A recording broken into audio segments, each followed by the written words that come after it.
Okay, this is a neat little chatbot that I created for my software where people can ask the AI how to navigate through and find things. You can see here we're using OpenAI, and the thing that it does is that I give it this structure, which is basically every use case, every web page path through my funnel builder.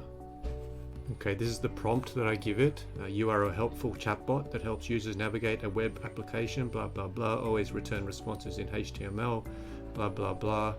And then here's the sitemap as a JSON dump. And therefore, you can see here I'm using client chat completions, and the GPT model is 40-mini. Here's a sample of the structure. So here, this is a JSON object.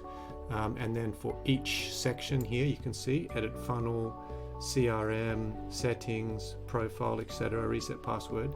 For each section, it's got its own structure as well. And then if we go into here, you can see here that you got a page, and then you've got nested pages inside, and then you've got actions in each side. So this one here is a whole list of actions that can happen on that page.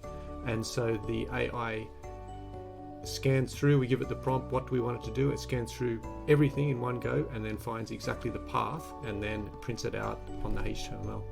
So let's check it out. We're going to go in here and we're going to ask how to set the video on my sales page. Okay, hit submit.